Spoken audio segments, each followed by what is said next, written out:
Selamat pagi Bapak Ibu dan saudara-saudaraku, salam damai sejahtera bagi kita sekalian. Senang sekali kita berjumpa kembali pada pagi hari ini. Sebelum kita melanjutkan aktivitas kita, semoga kita semua sudah bangun dalam keadaan sehat, semangat dan penuh sukacita.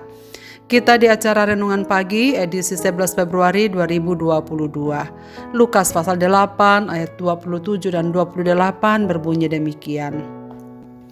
Setelah Yesus naik ke darat, datanglah seorang laki-laki dari kota itu menemui dia. Orang itu dirasuki oleh setan-setan dan sudah lama ia tidak berpakaian dan tidak tinggal dalam rumah tetapi dalam pekuburan.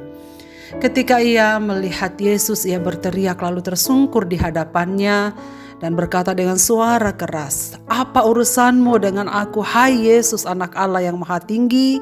Aku memohon kepadamu supaya engkau jangan menyiksa aku." Dapatkah orang percaya kerasukan setan? Dalam renungan pagi hari kemarin telah kita dengar bagaimana para murid mengalami pengalaman yang luar biasa menegangkan hingga mereka berkesimpulan tamat sudah hidup mereka di Danau Galilea itu. Dalam kecemasan tingkat tinggi, mereka berdiri dan berlari kepada Tuhan Yesus dan akhirnya selamatlah jiwa mereka. Baru saja menarik nafas lega karena telah selamat dari amukan taufan dalam pelayaran mereka. Baru saja mendarat, seorang pria yang kerasukan setan mendatangi Yesus.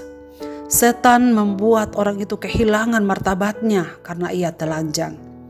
Setan juga membuat orang itu terisolasi secara sosial dan tinggal di pekuburan.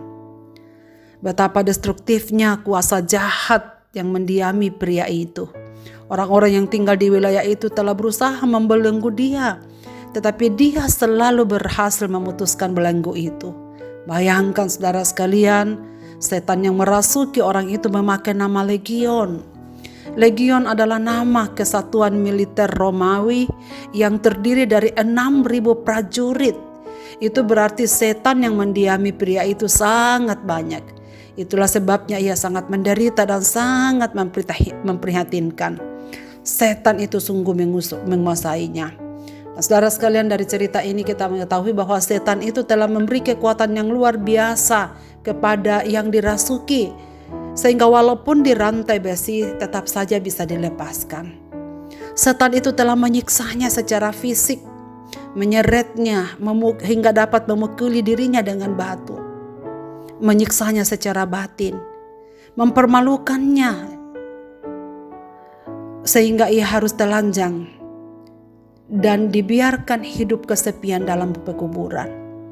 Saudaraku, narasi ini menunjukkan kepada kita bahwa orang yang dirasuk setan sama sekali tak berdaya untuk dirinya sendiri. Sebab itu keadaannya sangat memprihatinkan. Jika tidak ada yang menolongnya, akan meninggal dalam kuasa setan. Hal dirasuk setan, saudara sekalian, atau berdiamnya setan-setan di dalam kepribadian seseorang dan mengambil alih seluruh kesadaran orang yang dirasuknya, menyebabkan tak berdaya mempergunakan akal sehatnya. Merasuki tubuh manusia adalah salah satu cara yang dipakai oleh iblis dan kerajaan kejahatan dalam pergumulannya menentang kerajaan Allah dan membelokkan semua rencana baik Allah dalam dunia ini. Bahkan apa yang sudah baik pun akan berusaha dirusaknya. Siapakah yang dapat dirasuk setan? Dapatkah orang percaya pada Tuhan mengalami kerasukan setan? Saudara sekalian, jika kita memperhatikan Alkitab, maka yang kita akan temukan adalah bahwa orang yang sudah sungguh-sungguh percaya dan didiami oleh Roh Kudus tidak mungkin bisa kerasukan setan. Sebab kuasa Roh Kudus mendiami hati orang percaya itu, menjaganya dan memeliharanya dengan baik. Karena tubuhnya adalah tubuh bait Allah. Orang yang sudah percaya kepada Kristus jangan takut saudara sekalian akan kerasukan setan, kecuali bagi mereka yang beragama. Sebab melawan setan tidak cukup hanya memiliki satu agama yang dipercaya. Akan tetapi setan-setan dapat mempengaruhi pikiran, perasaan dan tindakan orang yang percaya jika tidak menuruti pimpinan Roh Kudus. Jadi setan tak dapat merasuki orang percaya saudara sekalian, tetapi bisa diganggu dan mempengaruhi orang percaya pada Tuhan. Yesus Kristus saja dicobai dan diganggu oleh iblis. Setan akan terus berusaha mempengaruhi pikiran, perasaan, dan tindakan orang percaya dengan satu maksud, supaya mereka memberontak kepada Tuhan. Jangan heran saudara-saudaraku kalau kita mengenal orang-orang yang rajin ke gereja, tapi di waktu yang lain akan dapat menghancurkan harkat, martabat, dan nilai manusia sebagai sesamanya. Bahkan merusak apa yang baik. Bisa dalam bentuk perselingkuhan, penipuan, pembunuhan karakter, korupsi, pencurian, kesombongan, dan lain-lain. Pastinya tak seorang pun akan mengalami kebahagiaan bila ada di bawah pengaruh setan. Apa yang akan kita lakukan saudara sekalian supaya kita hidup berkemenangan? Dengan menyadari bahwa kita juga masih punya potensi untuk jatuh di dalam jebakan iblis. Kita bukanlah malaikat yang sempurna. Saudara-saudaraku, tak ada cara lain. Mari kita terus menjalin relasi semakin akrab dengan Tuhan. Menyerahkan diri sepenuhnya dalam tangan pimpinan Tuhan. Sebab kekuatan kita untuk berdiri tegak di tengah-tengah dunia ini adalah terletak pada seberapa kita bergaul akrab dengan Tuhan. Senantiasa bersandar pada pimpinan Roh Kudus, sebab menyadari bahwa kita tidak mungkin berperang melawan darah dan daging, tetapi melawan kekuatan dan kuasa kejahatan yang begitu kuat. Karena itu saudara sekalian, kekuatan kita hanyalah kalau kita memiliki Kristus dan Roh Kudus tinggal tetap di dalam hidup kita. Marilah kita berdoa. Bapa di sorga, Bapa dalam nama Tuhan Yesus, kami mengucap syukur untuk firman-Mu pada pagi ini. Kami renungkan bersama melalui renungan pagi ini.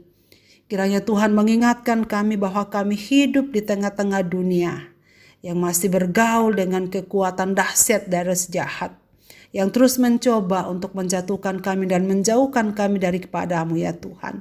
Tolonglah kami supaya kami semakin bersandar kepada-Mu. Dan berikanlah kami kepekaan rohani untuk mempercayai Tuhan dengan sungguh, melibatkan Tuhan dalam segala rencana-rencana kami, supaya kami dapat melawan segala kuasa kegelapan yang ada di sekitar kami. Hamba-Mu berdoa untuk semua pendengar renungan pagi ini, dimanapun mereka berada. Kiranya kasih setia-Mu dan kemurahan-Mu ya Bapa senantiasa melingkupi hidup mereka. Dan kami bertumbuh bersama-sama mengenal kehendak-Mu melalui setiap renungan pagi yang kami dengarkan setiap pagi.